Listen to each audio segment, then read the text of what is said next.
নিজের বিরুদ্ধেই তো 236টা মামলা, তার মধ্যে 226টাই হচ্ছে খুনের মামলা।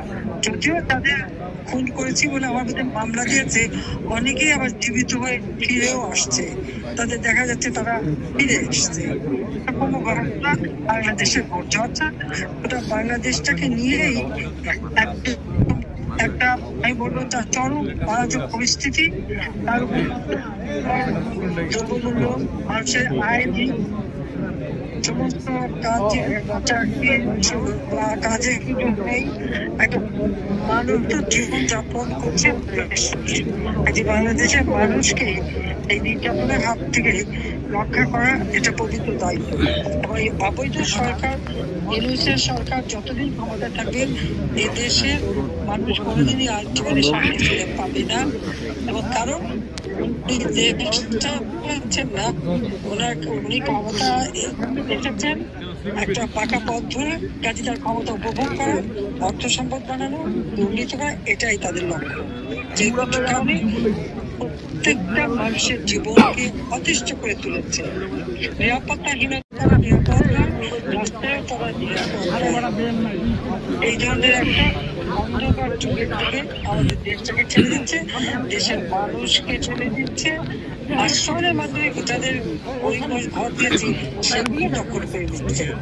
মানে দখলবাজি, চাঁদাবাজি, আসামি হোক আর না হোক, সেখানে যে তাদের কাছে চাঁদা নেওয়া, নইলে মামলা দেওয়া, মামলাবাজি, চরম মানবাধিকার লঙ্ঘনের মধ্যে দিয়ে বাংলাদেশটা চলছে।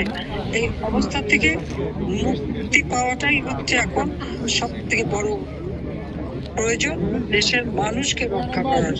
তো আমি আমাদের প্রবাসী যারা, তাদেরকে ধন্যবাদ জানাই।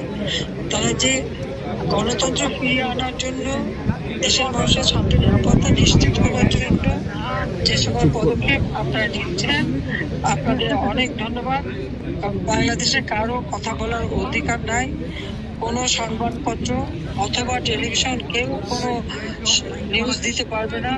সব জায়গায় তার ওই মেটিকুলাসলি ডিজাইনের মাস্টার মাইন্ডের প্রতিনিধি সব জায়গায় বসে আছে। তারা যেভাবে বলবে মামলা দিয়ে হয়রানি করা হবে অথবা আগুন দিয়ে পুড়িয়ে দেওয়া হবে। এই দুটি কাজই তারা করতে পারে। সারা বাংলাদেশ এখন চলছে, জেলা, উপজেলা, ইউনিয়ন পর্যন্ত আওয়ামী লীগের লক্ষাধিক নেতা কর্মী আমাদের বাড়ি ঘরে অঙ্গার হয়ে গেছে, এবং যার ভুক্তভোগী আমাদের অনেকে প্রবাসীও।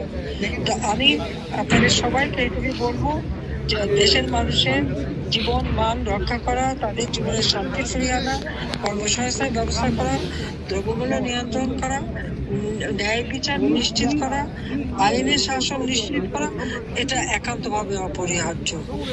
তার জন্য আপনারা যে আন্দোলন করছেন সেজন্য আপনাদেরকে আন্তরিক ধন্যবাদ জানাচ্ছি।